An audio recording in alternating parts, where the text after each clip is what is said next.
Everybody thinks that it is. Yeah, here, super producer, you got here. What's going on here? What do we know that's going on? Stream dying. Do we know why? This feels like Lakewood days, like the Mevo trouble. This does feel like the Mevo trouble. I think we might be up and going. I like this hat. It's kind of a tough forward hat. Do you ever have those, Wind? A hat that works better one way than the other? Yes, definitely do. I find that when I get a haircut, backwards hat just like doesn't work. Yeah, I feel the same. I look too bald, with a backwards hat post haircut. That's where I got to be careful. I've got no idea. Somebody says it's weird that everybody is simultaneously experiencing this bad, especially when something's bad, we can tell because it's like choppy on the back end for the software. StreamYard maybe it's just YouTube, to be honest. Nonetheless, we'll keep going. Hopefully it corrects itself. If not, this will be a podcast later on, so we'll be able to get into all that. Eric will be joining us just momentarily as soon as he puts some clothes on. But guys, today's show, very a lot to discuss. Bones Hyland makes all rookie. We're going to talk about that. We got Jordi Fernandez, the defensive coordinator unofficially of the Denver Nuggets. He moves on to Sacremento to rejoin Mike Brown with his staff out there on the West Coast. But the big story today, as Charania reported last night, the Minnesota Timberwolves are in pursuit of Tim Connelly. I repeat, they are in pursuit of Tim Connelly. They seem to be very aggressive going for him. The report includes a massive pay bump. It also includes some ownership stake in the company of some capacity. Ownership stake is funny because equity could mean anything in a company. He could be getting, 5% of a company. Oh, look, there he is. D-Line joins us right on time, right on cue. What up, guys? We're going at 134 today, right? Yep, we're going at 134. But it could mean that. It could mean a small stake. Like, I don't know. Here's what I've been told. It's a substantial offer. This is like a big enough offer that it's unconventionally large in scale. Eric, is that you that is making a real funny? Yeah, it is. You got to correct your mic or something because something is like really, really chewy. It's an abnormally large deal. This is a thing. And I actually was told this. I think we talked about this. I know me and Eric did. I think the rest of us did. But, I got tipped off a week ago that there were teams, multiple, that were in pursuit of Tim Connelly and that he was going to be a hot commodity this offseason with his contract coming up. So I wasn't totally surprised, although when I got that piece of information last week, I thought it wasn't from a source that I know. So I was just like, all right, that's interesting. I'll keep my ear to the ground. And then sure enough, this week comes in a big haymaker. Harrison, what was your first reaction when you got the news yesterday? You saw it come across the timeline. Yeah, it was a stunner, man. It was a stunner. I think similar to how it was like really shocking when the reports came out that the Wizards wanted him in 2019. Right. Like that came out of nowhere as well. And look, man, giving a president or a GM a stake in ownership, like in any sort of capacity, that's unheard of, right? I don't even think Masai Ujiri has an ownership stake in Toronto, even though that was rumored at one point. So like to go to that extent to try to get somebody like Tim Connelly, the way I read it is Alex Rodriguez and Mark Lowry, they haven't even fully taken over control of the Timberwolves, but are going to have 100% control by 2023. They want to make a massive splash. And this, I think Connelly's on the lower end of like the massive splash of the list they put together that reportedly included like Daryl Morey and Bob Myers and Sam Presti and a bunch of guys they probably were never going to get. But it seems like Tim Connelly was gettable because, look, we know he's super underpaid in Denver. We know another team can definitely give him more resources than he has in Denver. And, Minnesota seems like they could be in position to do that, but nobody can pass up an ownership stake, right? Like that's generational money. Again, we don't know what it is. He could be being offered 0.01% ownership stake or something, like a negligible amount of money. I don't think that's the case from everything I have heard from calling everybody. By the way, like I have largely been off of the take machine, AKA Twitter. Like with big stories like this, man, it's important to get right information than just give your visceral first reaction. In my opinion, I know everybody has a different style, but for me, it's like there's going to be too many moving parts. I want to make phone calls. I talked to a lot of people, wanted to try to get an assessment of what exactly to make all of this, and then talk today. But yes, my understanding is I've seen a lot of people say, well, this is the Kroenkes are on the clock now. Let's see if they match. I think the offer is such that I would kind of be surprised if they matched. The question is almost, is there a bridge you can make that's like, hey, it's not quite the same offer, but it's close enough. I think Tim Connelly obviously wants to be here, but we'll get into all that. Vogt, what's your initial reaction? Well, I was also trying to juxtapose it with that Washington situation and figure out the ways it does and does not remind me of that. The first is that just on a base layer, before you get into the offers, these are not, both of these jobs, Washington and now Minnesota, despite being in a better place, this is not a better job than the helm of the two-time MVP who's knocking on the door of making the finals for the first time in team history, in my eyes. Correct. But the Washington deal had this element of the regional connection. It was his dream job. And so there was I can't ignore this element. And I think that's represented here in the ownership stake. I think if these were two equal offers or even comparable offers, I would guess, this is a guess just based off what I know about Tim, that he's not necessarily keen on leaving, not actively looking to leave, but this he doesn't want to leave. No, you can go ahead and say that definitively. Yeah. He doesn't want to leave, but this deal is we can infer, and I think some of us have heard as much, that this deal is substantial enough that it's on the table. So surprised to see that it's gotten this far, and that it's gotten this far, I think, implies that it is serious, as Shams chose his word. Yeah. Hey guys, I think I'm. Here's the thing: like, you don't know about what is important in life to you until you are presented with all of the options. Like, they say that a man is only as faithful as his options. I don't believe that to be true personally, but this is true for a lot of people. Like, you don't quite know what is important to you until things that you didn't even consider part of your world become available. And, it was asked to me, I think maybe on the show at some point, like what it would take for me to go to like the Denver Broncos, or like to even to the Lakers, actually. To the Lakers, yes. And there's nothing. Like there's no amount of money, because you really think that's true? Yes, I know that's true, because Eric, you're not presented with the option. But here's the thing, is that like, for me, I know what is important to me. What is important to me is creative control and understanding that like the things that are value that I spent all of my time thinking about are able to be expressed in a way that are unimpugned and are pure. Tim Connelly has that here. He has the ability to write his own story. The only problem is he doesn't have the ability to write his own check to finance that story. It's always difficult to sort of speculate on these business dealings, because obviously the only people that know exactly what the offer really is are the people that are in the room. Like, the offer includes not just money, not just ownership stake, but the ability to work inside of a team that you feel strongly about and you feel like would be able to further your ideas and make sure that the things you're doing actually are realized. So it seems like unfathomable to me that Tim Connelly would leave, but it also, like, I don't know what the offer, like, we just don't know what the offer actually is. Like, if it's something that, like, he doesn't strike me as a guy that cares that much about money outside of just like wanting it in the same way that any of us would. But man, I don't know. Like, I also don't know that like the Kroenke organization is something that you necessarily feel like is a blood oath that you sign into once you like, that's something that you aspire to be a part of. Like, I think that the NBA is something that he aspires to be a part of. The NBA is something that is important to him. His vision, his scouting, the things he's passionate about are what are important to him. And this is not the only place he can get that, for sure. My only hope is that the relationships and the culture that he has built is enough that, he feels like just that thing of like wanting to finish something that he has started.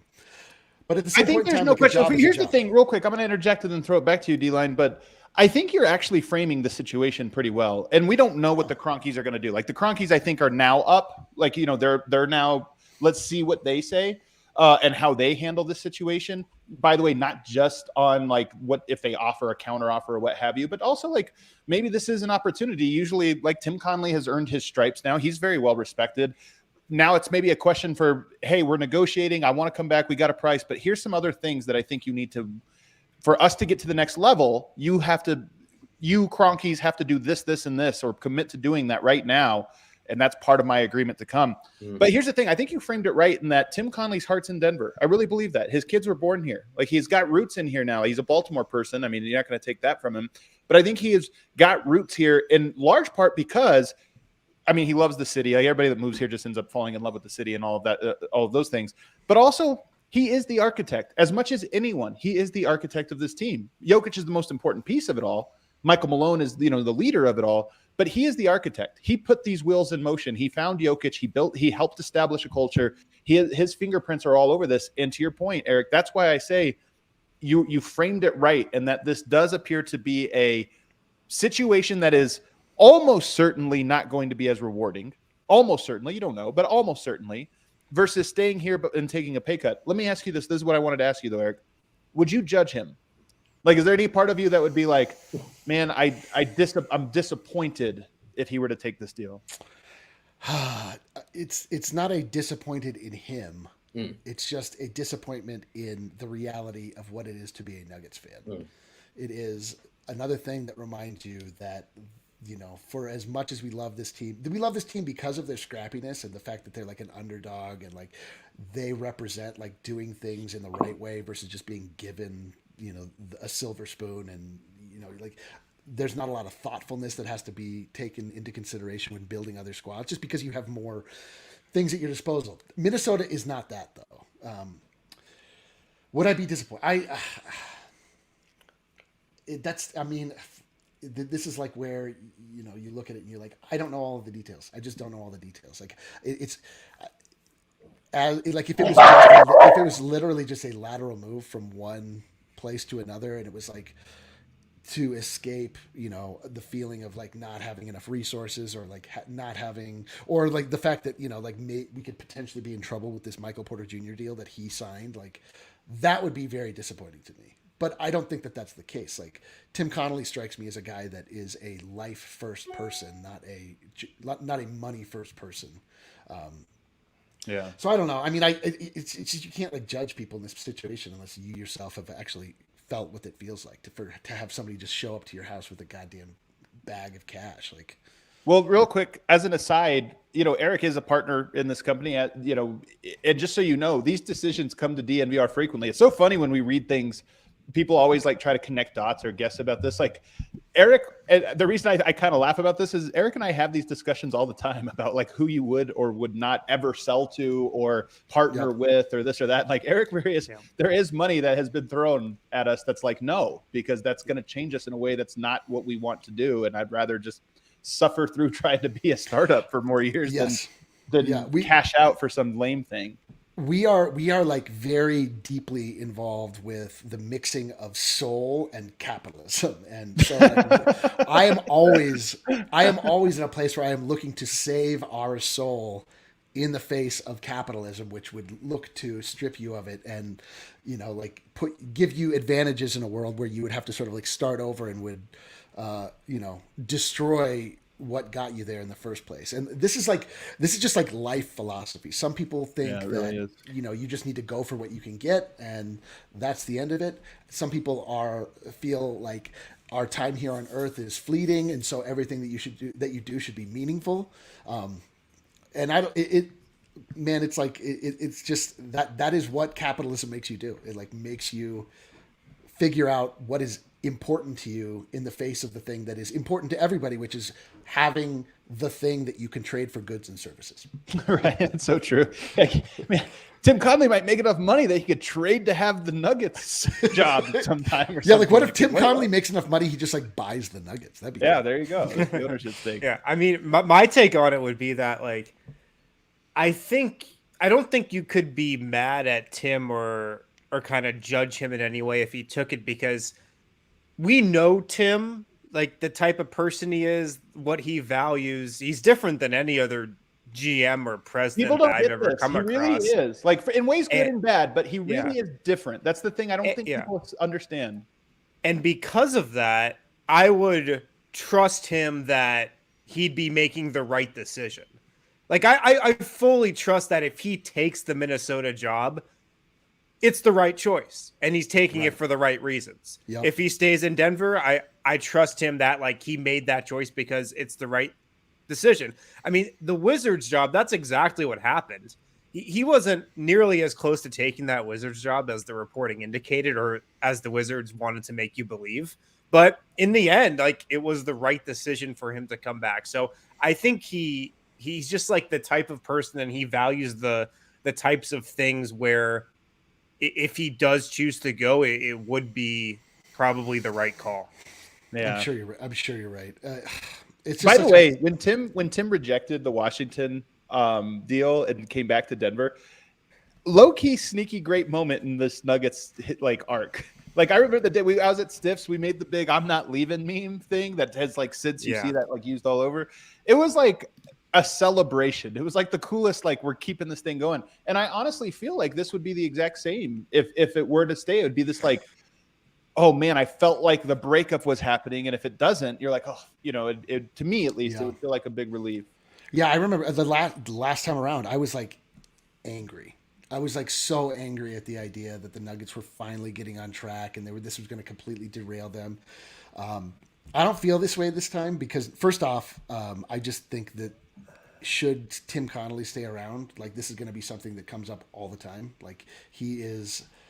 I mean, this is where, you know, when you read takes on Twitter and people, whatever, talking about Tim Connelly and his successes and his failures, it's like, you guys don't get it. Like, it doesn't matter what you think. The NBA is so into Tim Connelly. They recognize, the people that are in this business recognize what this guy has done with what he's been given. He's built a very legitimate contender with no top draft picks, in a city that is as unattractive to free agents as anywhere else in the NBA, and with an ownership group that to this point hasn't shown a willingness to go into the tax, which is just something that you just see with contenders over and over, like a willingness to like really spend money. And he has fashioned something that is like, I know that people are frustrated with the last 2 years because we took steps back, but again, like the fucking Warriors did not make the playoffs the last 2 years because they were missing one player. Like, it does. So it's just hard to lose perspective on this. Like, the idea of losing Tim Connelly would be so damaging to the storyline and the steps, the concept of the steps, this long-term story that we're on, like the long-term plan that's in place, like building the right kind of team around a player like Jokic, around Jokic, is something like team building takes years to do because you can only get like 1 to 2 players a year, new players. Yeah. And so it would be devastating.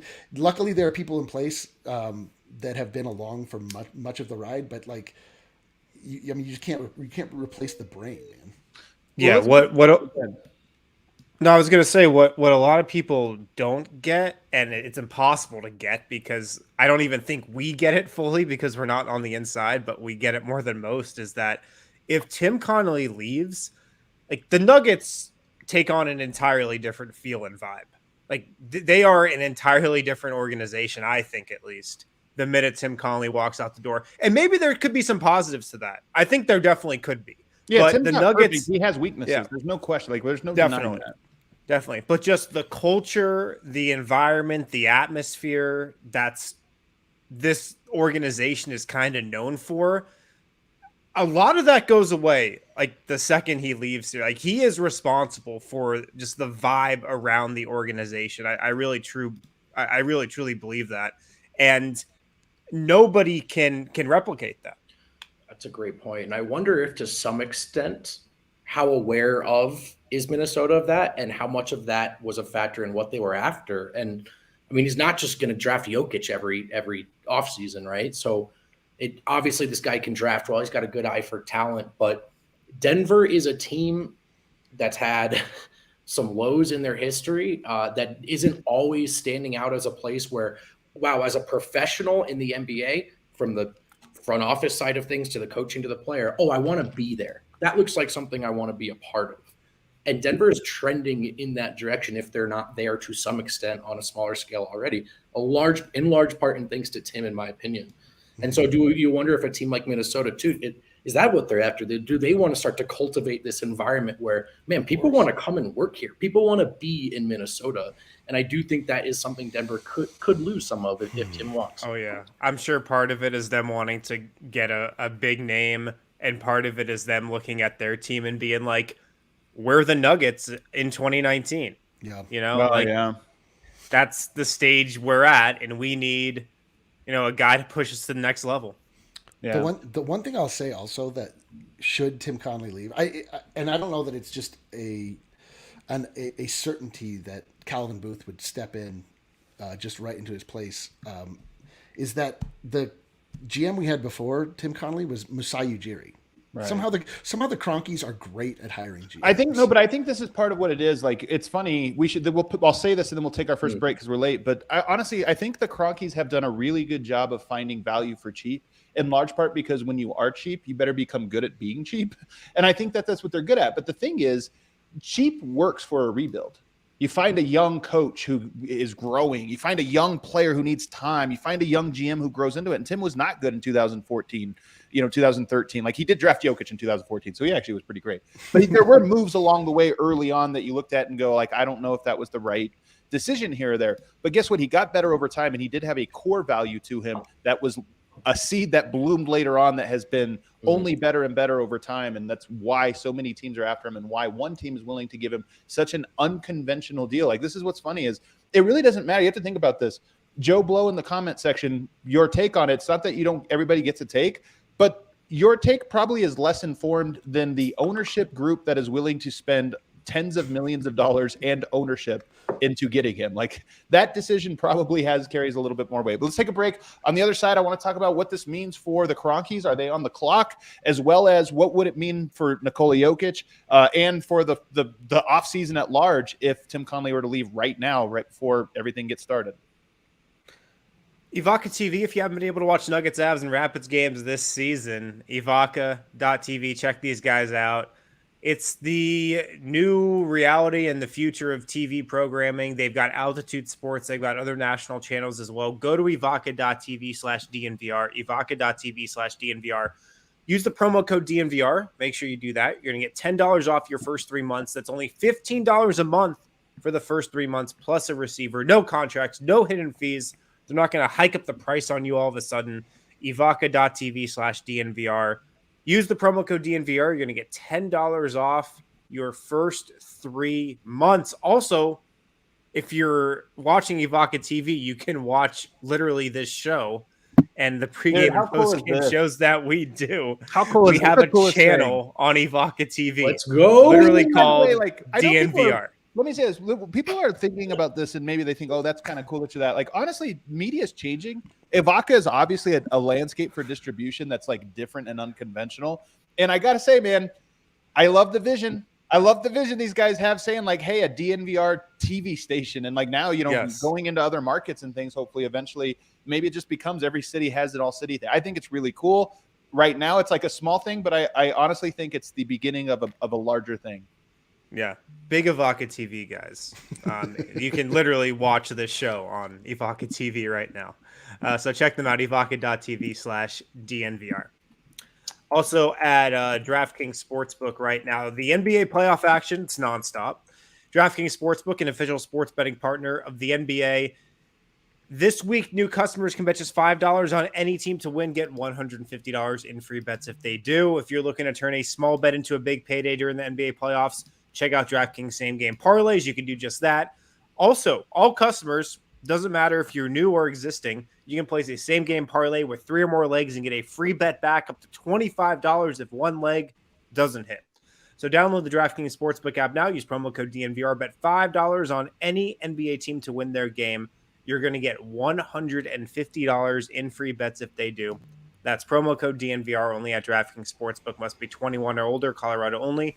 New customers only, minimum $5 deposit. Restrictions apply. See DraftKings.com/sports for details. Gambling problem, call 1-800-522-4700. All right, so now one important piece here. for this whole deal is that you can bring us back up, Energy, here whenever you're ready. There you go. One thing you guys, that a piece of this is that the ownership situation in Minnesota is a little bit weird. They do have Glenn Taylor still an owner that is being converted out. Alex Rodriguez, and as you mentioned, Mark Lowry, that group led by those guys is now taking over. We don't know what kind of owners they're going to be. The thing is, people don't understand this. Most owners are bad in some capacity. Like Stan Kroenke has his big weaknesses. I mean, he has been cheap. They don't have a practice facility. They doesn't know the Nuggets exist. He doesn't know they exist. Sometimes he just does seem like he has too many irons and too many fires. And like business-wise, like it's not that common for owners to own 7 professional teams or whatever it is that he owns. Like he is a distracted owner as well as I think a cheap one, but I think to his credit, though he's super rich and he's very rich, yeah, which is weird. But I do think one of the richest owners. Yeah. To his credit, though, I do think that he trusts the people that he hires more than some, and I think that's like there are owners out there that hire people and then tell them what to do, and it's like, why did you hire them? Like this is really dumb. That's way worse than an absentee owner, which is what Stan Kroenke can be. I think that's one of the criticisms you can levy at him. But that being said, Minnesota has a weird ownership group in that the percentage of ownership for this new group is not complete. They are going to get to 60% ownership. At the moment, I think it's something like 20% ownership. So this deal is a little bit weird. And one, are we sure this new ownership group is like good? They might actually be insane. That might actually be even more miserable than to begin with. There are people just in talking to some of the people around Minnesota, I've gotten that sense that they're not very sure about this new group. And I feel bad for them. You had Glenn Taylor, one of the worst ones. You get a new group in and you're like, oh, what's it going to be? And you're like, damn it. Vivek Ranadive part 2 is here. Like this sucks. Yeah. So that might be the situation. But 2, you're offering equity in a deal that hasn't finalized yet. That's a little bit strange. There's some pieces into this thing that are like, sometimes a deal is too good to be true. And I'm not saying that is the case here, but I don't know that it is as straightforward as like, oh, you get this and this is exactly how it works. So keep that piece in mind. But that part of it aside, I do want to ask, what do you expect of the Kroenkes here, Vogt? What is a fair expectation? And what do you think their decision-making tree looks like now with regards to they have expensive roster. They have some things they need to start doing here in the very near future. I mean, it's interesting because the Kroenkes operate in silence, right? There's not a lot of public statements. So I don't know how much insight we're going to get into what they did and didn't offer and what the gulfs may or may not have been, right? So like there is probably a line in the sand for a president of basketball operations where you go, wow, that's a crazy offer. Congratulations, Tim. We can't match that. Like that line exists. But the question is, did they do enough? Did they put a respectable enough deal on the table that this became a tough decision for Tim? Did they try? Did they push themselves to that threshold? And then beyond that, how do they react if Tim walks? Here's the thing. We'll talk about this later in the show. Jordi Fernandez also left, and he's with Sacremento. And just whether it's to keep Tim, preferably both, and if not one, then definitely the assistant spot. They just need to start spending money, I think, so long as Malone is comfortable with it, on the assistant coaches, on the facilities, on keeping successful, smart guys like Tim around. To this point, while I think the Nuggets are trending in the right direction, I mostly feel like we are on the Jokic ride. And the Kroenkes have an opportunity here to at least show us we're going to ride this wave into an evolution of sorts to a premier org. Are we going to spend? Are we going to invest in the spine of the Denver Nuggets? So I am not holding my breath, but there's an opportunity for them to start doing that here, namely keeping Tim. Here, I want to comment on this one comment here. GK says, maybe this is George Carl. It's not weird. The richest are the cheapest for a reason. Yeah. I don't think this is true. In fact, I disagree so passionately about it. Steve Ballmer is the richest, spends money like crazy. He hires people that are like there to be like, what was the Tim? What was his role that they hired? Lee Jenkins got hired as like director of narrative. Some bullshit. Stories. The word story is in there. Like hired one of the greatest writers who I'm sure makes an enormous amount of money, and he hired him for this job that probably does nothing for your bottom line. Like it's just a culture setter. Like some rich people do not spend frivolously. well, I'm talking wealthy people, but they spend very smartly and sometimes very aggressively. I mean, Lacob has spent a ridiculous amount of money in Golden State. Guess what he's done? Quadrupled his investment. So this is part of it. Robert Parra, another extremely rich guy who's gotten richer since owning the Grizzlies, he is in line to spend an enormous amount of money and has openly said it. So I disagree about this idea that rich people are rich because they pinch pennies. It's not true. They take smart risks. It depends. There are different types of rich people. There's no one kind of person. Wouldn't you agree with that? I would agree with that for sure. It sounded like it was an axiom. I'm saying that's not. It's not. Yeah. There's a scene from The Simpsons when Homer creates a social network, and then Mr. Burns comes over to acquire his social network, and he just breaks his computer. And he's like, "What do you think I got rich by writing a bunch of checks?" And then he leaves. Yeah, I like where Vogt's head is at. Where okay, if they lose Tim Connelly, they've got to bring in a top defensive coordinator and spend money elsewhere. Are we kidding ourselves? Of course they're not going to be doing that. This is how they've operated for the entire time that they've owned the Nuggets, and now they have a big luxury tax payment coming up. Of course they're not going to be spending elsewhere. Vibes are positive for sure. And the stuff you were talking about with the Minnesota ownership, for sure, I've heard that as well. I mean, somebody very, very tied in and plugged in up there said, I think Connelly will be able to snuff this ownership group out and see through the bullshit and snuff them out, kill them. I think sniffed them out, but also snuffed them out. Yeah, with a pillow. Yeah, but Tim is a people person. He's very good at reading people. I trust he'd be able to do the same. But yeah, if the money is up there, for sure, that would be the deciding factor, because that's the only reason he's leaving. He's not leaving because Michael Malone wants more influence on the roster. He wouldn't be leaving because of this Michael Porter Jr. contract. The money is the only reason he'd be leaving. People got to understand that. Yeah. So I think the fallout immediately would be, I would expect if this were to happen, that Calvin Booth would be elevated to the role of, I'm sure maybe he would just stay GM. I mean, if you remember, Tim Connelly started as the GM, got elevated to a vacated president of basketball operations seat. I think the same thing would happen, where it would almost be not necessarily a commitment to Calvin Booth, but more of a I don't think that they would, and I could be wrong on this, but I don't know that the Nuggets would go out and hire somebody else. They would probably say a plan is already in place. Things have been discussed. Let's execute that and see what happens and make a decision afterwards about the long-term plans. That would be my expectation. So the one thing I'll say about the Kroenkes in general is that this is something they do right. This is absolutely something they do right, is they find the right guys to run their organizations and they allow them to do it. Where they go wrong is then backfilling them with cash, depending upon which team you're talking about. Los Angeles Rams seem to not be stricken by the penny pinching bug. They just built the most expensive football stadium in the history of the world. They also just won the Super Bowl. The Avalanche, run by Joe Sakic, allowed to work with just full autonomy, and he has amassed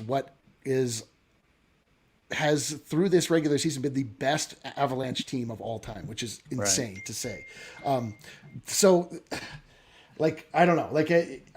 I actually hope that if Tim Connelly does leave, that they don't just keep the same his team in place as just okay, that's the succession plan. These guys are already here. I hope that they if we're gonna change, we should change. They should get a dynamic guy. They should go through the process that they always do, and they somehow always find the right people to run these organizations. But to use a metaphor here, I think they're good at drafting the Jokic. They haven't always shown to pay, and it's different with players because they do obviously do that. But I'm just saying that's the thing, Eric, that you're talking about is those things aren't always necessarily linear. That yes, they have found the talent. Although I will say, the Rams do provide a little bit of hope in this way, and to some extent, the Avalanche as well. You have to give all the Kroenke critics have to give credit that Rams, Avs, and Nuggets are all rolling right now. That's an important thing. Go ahead, Harrison. I would be concerned that the Kroenkes think, oh, we hired Masai Ujiri once. He was a star. We hired Tim Connelly next. He was a huge success. He's a star now. We can just do it again. No, we can find the next Masai Ujiri or Tim Connelly. And yes, those were two great hires, but I mean, do we have faith that they can do it a third time? Maybe. I mean, it's not a sure thing that they can, though. So I think they kind of could be playing with fire in that way. And the other thing I'll say is if like I just said, if Tim Connelly leaves, it's going to be because of money. And we know he's severely underpaid.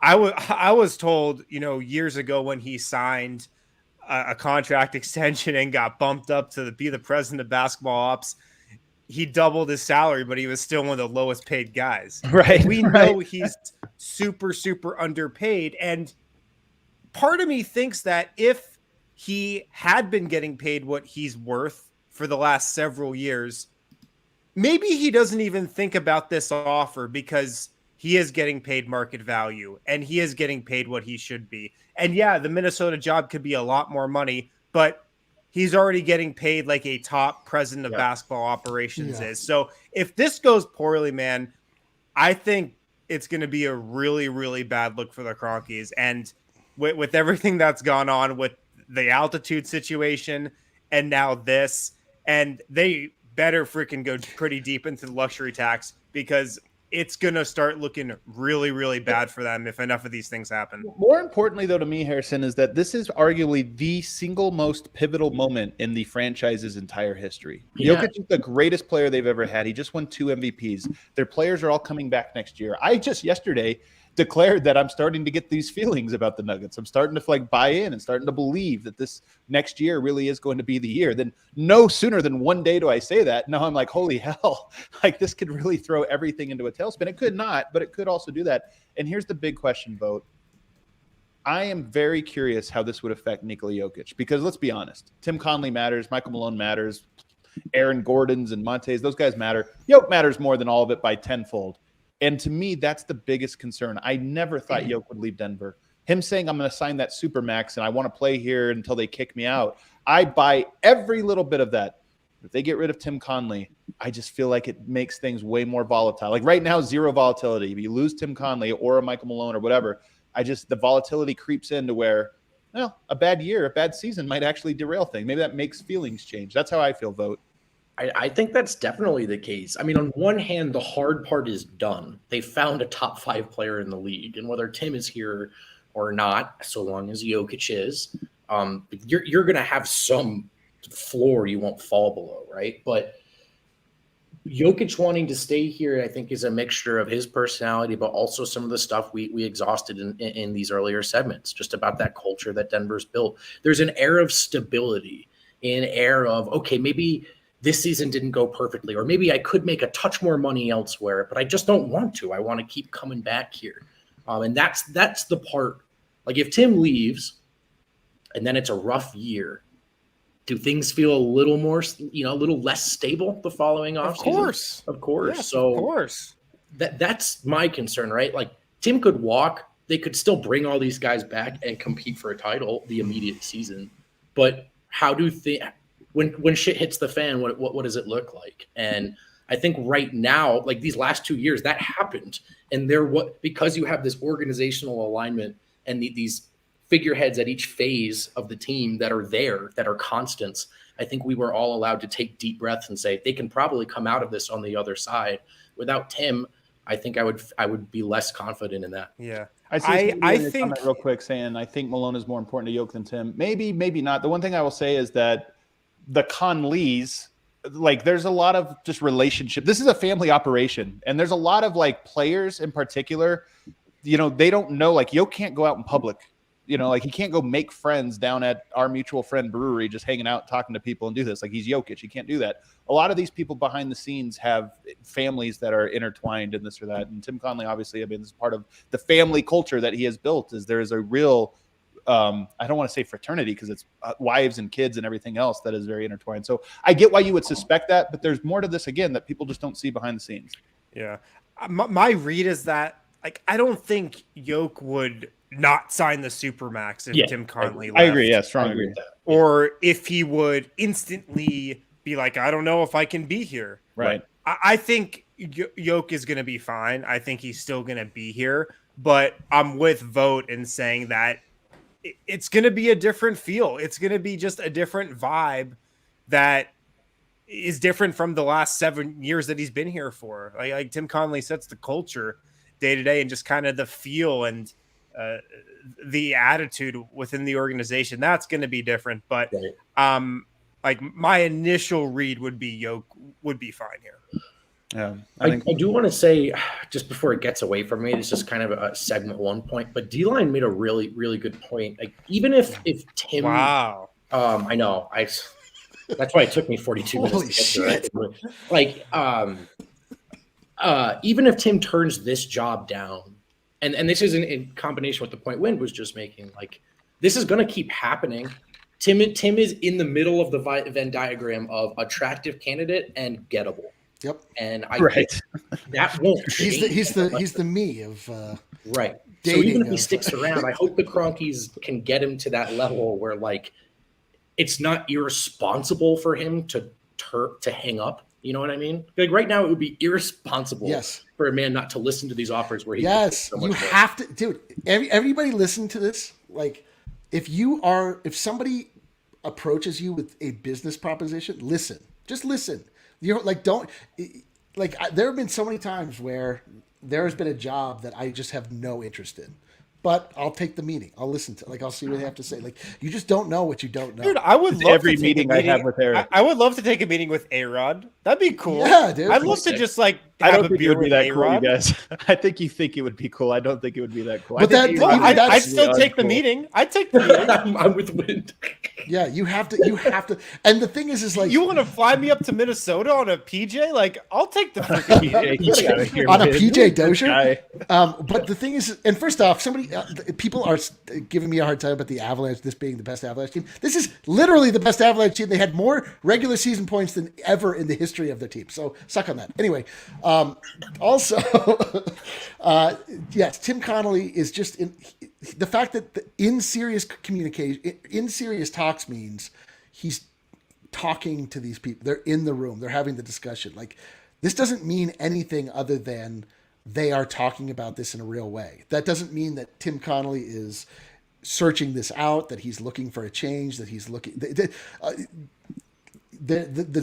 choice of words in these, in tweets are so impactful, and they mean so much, and there's so much implied there that is causing us to just freak the fuck out. But it's like, you just gotta just calm down. All right, let's find out what happens, and then we can react in kind here. I will say the Nuggets lost Masai Ujiri, who to me is still, like, I love Tim Connelly. Masai's right there at the top of the list as well for best GMs, culture setter, scouting, development, all of this stuff. Like, people think it's just picking players. Like, there's a lot more to being the president of basketball operations that exists even outside of just the, like, personnel aspects of it that a GM does. Masai is great at it.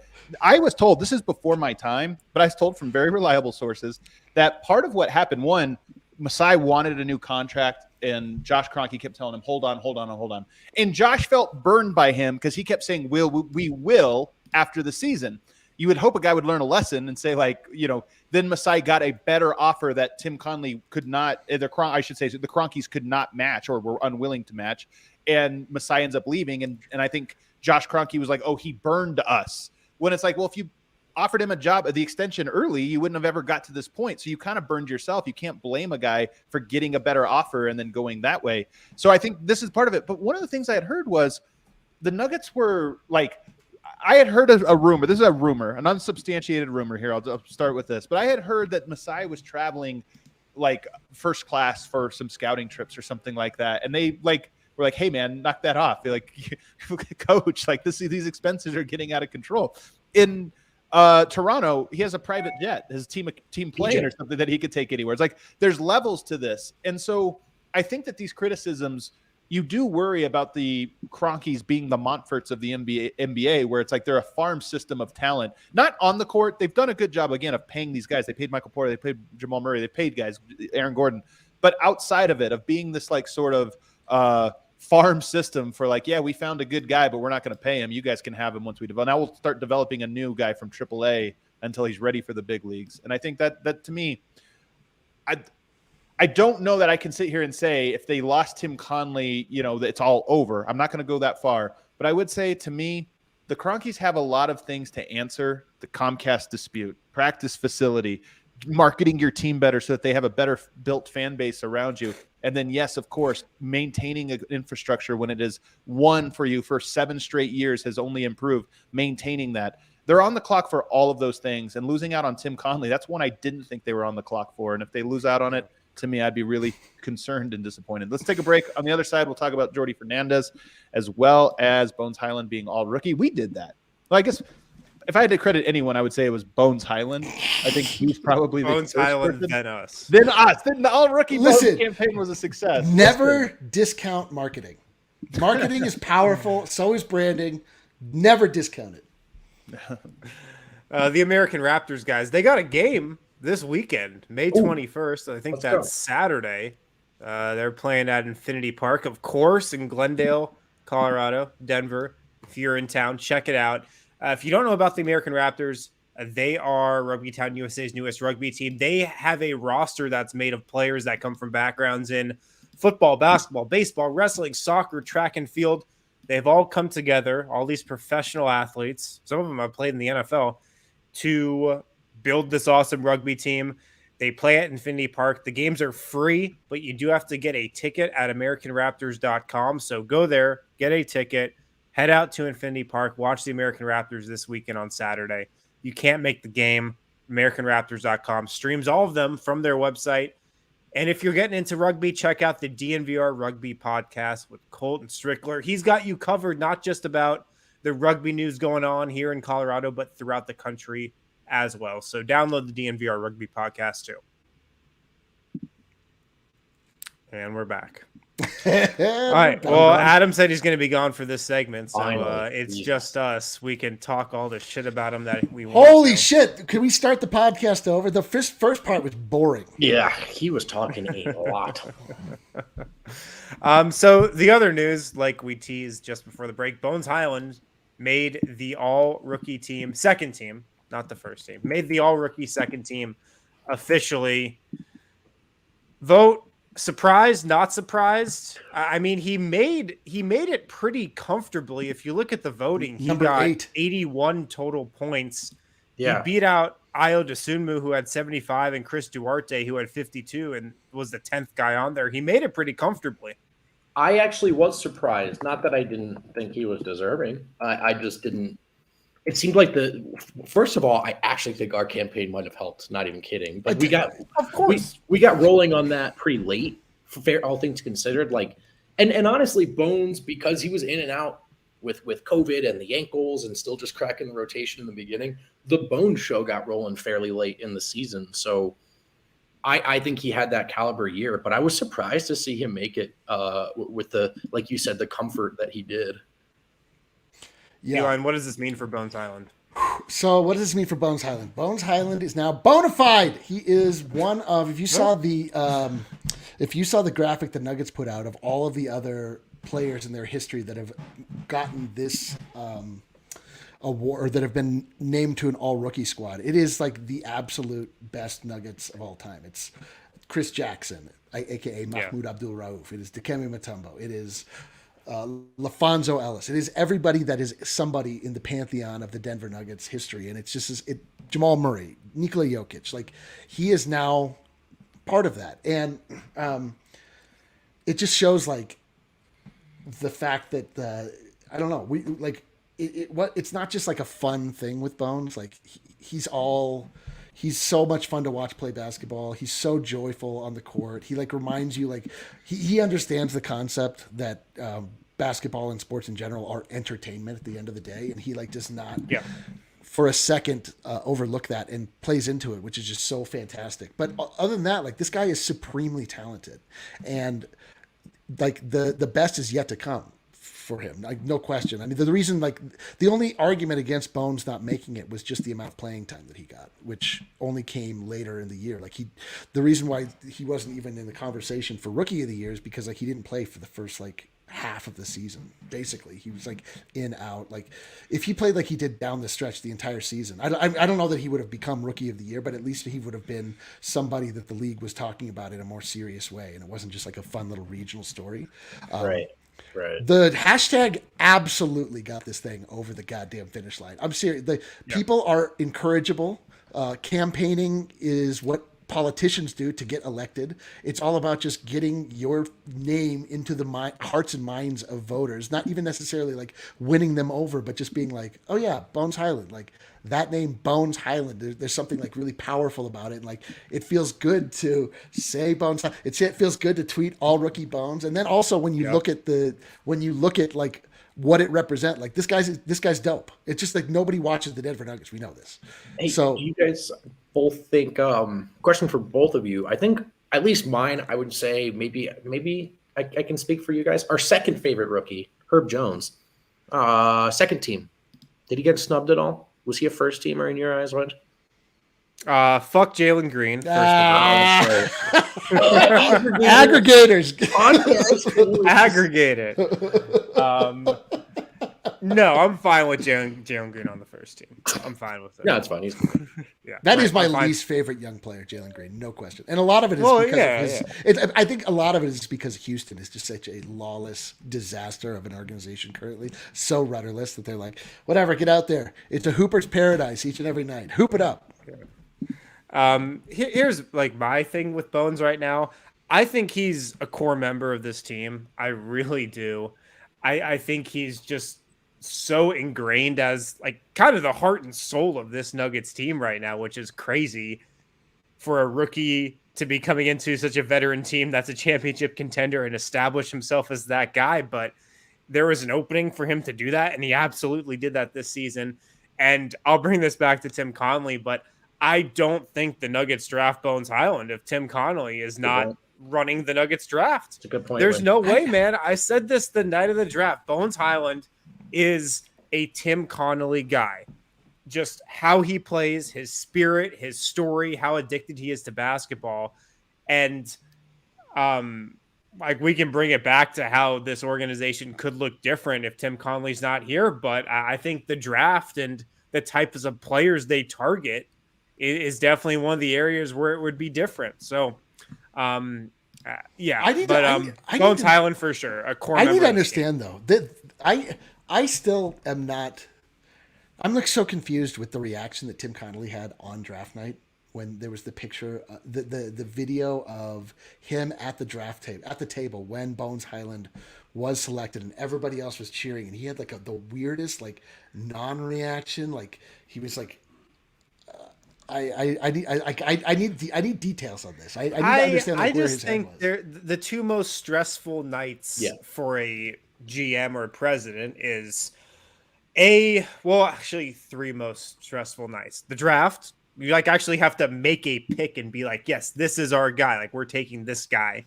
The deadline, the trade deadline, if you're making a big deal, like right before it comes up to 1 p.m. Eastern, or the day free agency starts. Like those are the three most stressful times.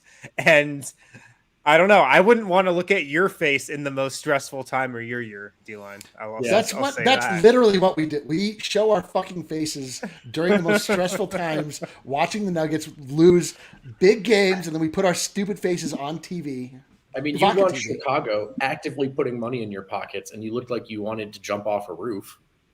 Oh, when? The HGO. The whole week. Oh, well, yeah, but that wasn't like a moment. When it launched, I was like, well, first off, I was asleep. But when it launched, I was like, oh, yeah. And then I did what I do, which is get drunk and then get in a fight with an octogenarian. Yeah. The other news that came out yesterday, very shortly after Shams reported that the Timberwolves are in talks with Tim Connelly, Jordi Fernandez is going to Sacremento on Mike Brown's coaching staff to be an associate head coach. He was the number 2 Nuggets assistant. Vogt, is this a big deal or is this not a big deal?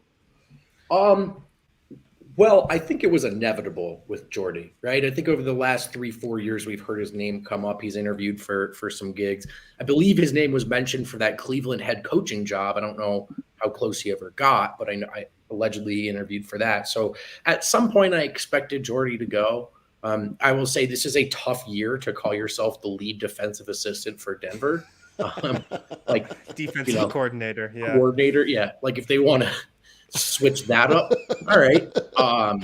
Which look, I'm not like Jordi was cooking with the best ingredients there, so I'm mostly kidding. But this was going to happen. What I hope is that there's not just, and this is no disrespect to anyone I do or don't know on that staff, just with where the Nuggets are at, it's not just internal promotion, everyone slide up. What's a cheap hire we can make at the end of the bench? I hope they at very least explore this idea of trying to find an elite defensive coordinator, or just an elite assistant one way or another. That will never happen. Every year, every single offseason is an exodus of assistant coaches. This happens every single year. Does it matter? I don't know. It doesn't appear to. Like the team gets better. We have different people involved. We lose the offensive genius that is now the head coach in Chris Finch of Minnesota. There's guys that are here that you're like, especially for somebody like me, not like you, who doesn't like actually talk to these guys. Like I'm like, who the hell's that? Like right. Like 3/4 of the way through the year, I'm like, that's somebody I've never seen before, and they're interviewing him at halftime about. But this stuff does matter, It but does. I know what you mean. I mean, it does, but like, does it? I don't know. Like right. From the outside, like I literally don't know. I mean, I know that this is essentially like Michael Malone and his assistants run practices. They work. They're in the boardroom discussing what their strategy is going to be, what their, substitution patterns will be, blah, blah, blah, all these things. Like, does Michael Malone just have such a heavy hand involved in all of this that the assistants are guys that know about basketball, but moreover are guys that are able to adjust the way that they coach basketball to the way that Michael Malone does? Like, he's entrenched long enough that I can see that absolutely being the case. Like, if Brandon Spano had an assistant that he fired every year and hired a new assistant, would that assistant matter? Or is it just Brandon Spano running the show? Yeah, I don't know, and I don't know the answer to any of this. All I know is that every year it's like, oh, I can't believe we lost that assistant, Mike Inori. Well, last year they lost Wes Unseld Jr. I'd Jr. probably say that was maybe a big deal because he was their defensive coordinator, and the defense did drop off a lot, and he was a really good coach. Overall, I don't think Jordi Fernandez, losing him is that big of a deal. I think Jordi's a really good coach. I think he's a really good assistant. He's been really valuable on the staff. I think he's a really good coach. I'm not surprised he went with Mike Brown because he broke into the league with the Cavs when Mike Brown was the coach in Cleveland. He was Mike Brown's guy. He rose up the ranks there from the G League to becoming an assistant. And he's getting a promotion to associate head coach. So not surprised at all. Good for him. I also think the Nuggets assistants could use a little bit of a shakeup as well. Yeah. Get some new blood in there. Get some new ideas in there. No, it's only one new guy last year, and that was Popeye Jones. Love you, Popeye. But I'm not anticipating the Nuggets bringing in like Mike D'Antoni or Kenny Atkinson. Right. Right. That'd be great, but no. Oh, you guys got anything else before we head out of here? Oh, I was going to ask. Sorry for bringing you to the spot. Don't know if you do or don't know, Wind. With the ownership stake, can the Wolves just do that? Do they need to loop the league in on that? Do you know? I don't know. Yeah, I have no idea. I don't know. That's a question I had. Anyway, something to look into. I'm not sure. I'm not sure if it's legal, if it's illegal. I'm guessing it's legal. Like I don't see what would be wrong with that. Here's my question for you guys, actually, though. Who do you think leaked the story? The Timberwolves or Tim Connelly? The Timberwolves. Is that even a question? Tim Connelly does not want this spotlight in this. He doesn't want everybody. Like this is everybody.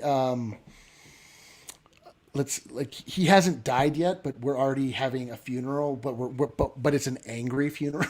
Like we don't want to he's just hearing now why we didn't actually whatever, all this nonsense that comes out because there's feelings of animosity towards losing your guy and being having him choose somebody else over you. This is there's no possible way this could come from anybody but Minnesota. This is they want people they want their fan base to understand hey, new ownership group coming in. Hey, we're making moves here. We're talking to the top guy. We're deep in conversations. Our guy Shams, let him know, get that out there. Dang, all these we're people really looking. Yeah. Like you'll note, like the people that you guys have been able to talk to on that side are somehow very well informed on this, and on this side, you guys have to like dig and scrap and like try to find any scrap of information. Like they're making that very well publicized out there. I also think. You Oh, sorry. Go ahead, Wind. no, ahead. you go. General rule of thumb with the Nuggets, like shams, I'm more skeptical that it came from Denver. Like I think that's to say Woj typically breaks Denver news that I understand came from Denver. So to me, all signs point to this being Minnesota news.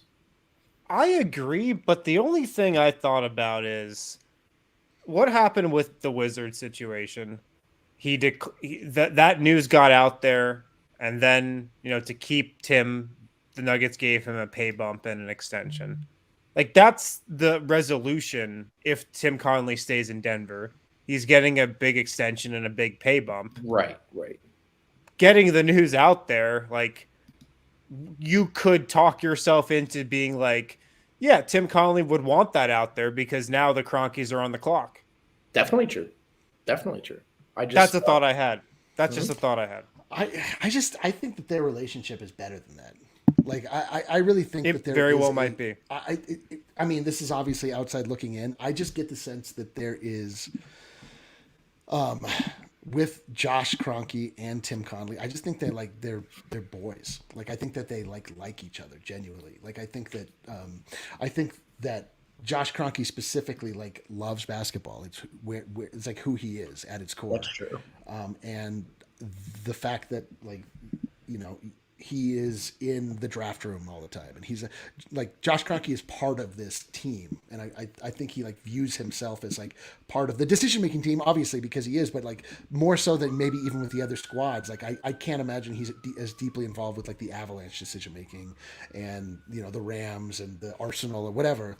But the Nuggets seem to be a passion project for him, and Tim is a guy that seems like they have a real connection, and they go to Serbia together, and you just saw in that little video, you just saw this is it's also funny to talk about the Nuggets as this. It just feels like this big monolith, but really it's six guys that are just in a room making decisions. Hey, what are we gonna do? We're the Nuggets, I how know. do we? Bones Hyland, he'd be cool. Yeah. I think you How about Bones Hyland? How about Bol? How about Michael Porter? Yeah, That'd be cool. that shot was pretty deep.